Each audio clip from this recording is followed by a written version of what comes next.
السلام عليكم ورحمة الله وبركاته. الحمد لله رب العالمين والصلاة والسلام على رسوله الكريم وعلى آله وأصحابه أجمعين. أما بعد فأعوذ بالله من الشيطان الرجيم. بسم الله الرحمن الرحيم. قال الله تعالى: إن الصلاة كانت على المؤمنين كتابا موقوتا. صدق الله العظيم. قال النبي صلى الله عليه وسلم: أول ما يحاسب به العبد يوم القيامة الصلاة، أو كما قال عليه الصلاة والسلام. প্রশংসা এবং তারিফ হয় আল্লাহ সুবহানাহু ওয়া তাআলা, যিনি মহিয়ান বলিয়ান সৃষ্টির স্রষ্টা আল্লাহ সুবহানাহু ওয়া তাআলা। ওই রবের প্রতি আমরা শুকরিয়া স্বরূপ বলি আলহামদুলিল্লাহ। তারপরে জানাই মানবতার শ্রেষ্ঠ নায়ক, মানবতার শ্রেষ্ঠ দূত হযরতে মুহাম্মদুর রাসূলুল্লাহ সাল্লাল্লাহু আলাইহি ওয়াসাল্লাম।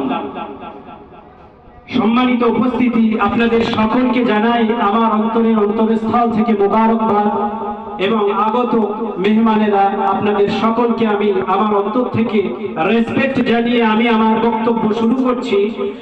আমার বক্তব্যের বিষয় হচ্ছে নামাজ। আল্লাহ সুবহানাহু ওয়া তাআলা পবিত্র কালামুল্লাহ শরীফে সূরা নিসার 103 নম্বর আয়াতে স্পষ্টভাবে ঘোষণা করেছেন, ইন্নাস সালাতা কানাত আলাল মুমিনিনা কিতাবান মাওকুতা। নিশ্চয়ই মুমিনদের উপরে নির্দিষ্ট সময় নামাজকে ফরজ করা হয়েছে। শুধু তাই নয়, আল্লাহর নবী সাল্লাল্লাহু আলাইহি ওয়াসাল্লামের কাছে যখনই মানুষ ইসলাম গ্রহণ করতে আসতো, আল্লাহ রাসূল সাল্লাল্লাহু আলাইহি ওয়াসাল্লাম সর্বপ্রথম যে জিনিসটা উপদেশ দিতেন সেটি হচ্ছে নামাজ।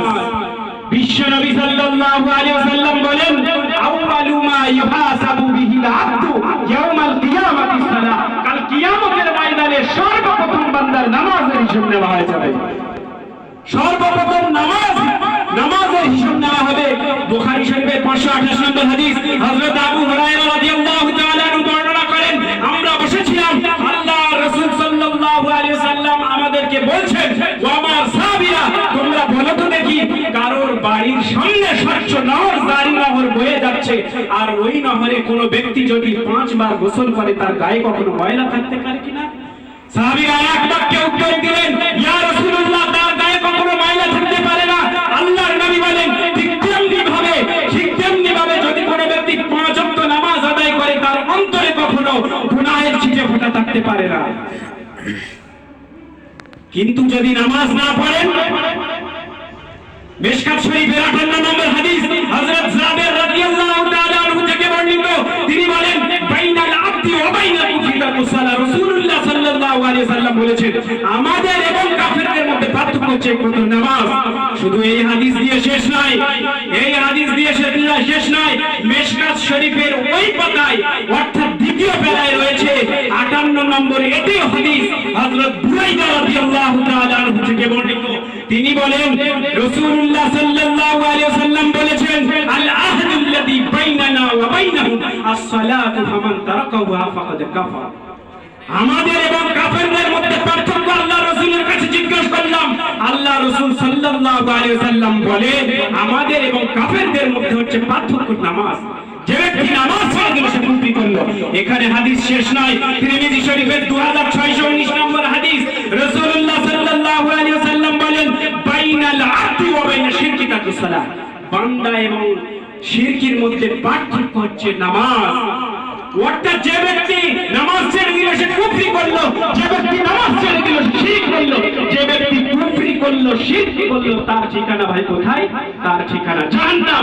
এটা আমার কথা নয়, বিশ্ব নবী সাল্লাল্লাহু আলাইহি ওয়াসাল্লাম বলেন, আল্লাহ রাব্বুল আলামিনের কোরআন বলছে, কোরআন আমাদেরকে জানিয়ে দিচ্ছেন, সূরা মুদ্দাসির আয়াত নম্বর 42 আল্লাহ জানাচ্ছেন, কাল কিয়ামতের ময়দানে জাহান্নামীরা যখন জাহান্নামে চলে যাবে, জাহান্নামের দ্বাররক্ষী বলবে, মা সালাকাকুম ফি সাকার, তোমরা কি কারণে জাহান্নামে এসেছো? সেটা তারা কি বলবে সেটা আল্লাহ রাব্বুল আলামিন পবিত্র কালামুল্লাহ শরীফে বললেন। সূরা মুদ্দাসিরের 43 নম্বর আয়াতে বলছেন, আল্লাহ রাব্বুল আলামিন বলেন, ওই জাহান্নামীরা যখন উত্তর দেবে, ক্বালু লাম নাকু মিনাল মুসাল্লিন, আমরা নামাজি ছিলাম না, এজন্য আজকে আমরা এই জাহান্নামের সম্মুখে উপস্থিত হতো। অর্থাৎ রাসূলুল্লাহ সাল্লাল্লাহু আলাইহি ওয়াসাল্লাম বলেছেন, যে ব্যক্তি নামাজ পড়বে তার মাকামকে দুনিয়া এবং আখিরাতে আল্লাহ রাব্বুল আলামিন উচ্চ মাকাম দিয়ে দেবেন, এবং যে পড়বে না তাকে দুনিয়া এবং আখিরাতে পদদলিত, লাঞ্ছিত, অপমানিত করে ছাড়বে। বিশ্বনবী সাল্লাল্লাহু আলাইহি ওয়াসাল্লাম বলছেন, যে ব্যক্তি 5 ওয়াক্ত নামাজ আদায় করবে, আল্লাহ রাব্বুল আলামিন বলেছেন যে তাকে 5টি পুরস্কার দেওয়া হবে।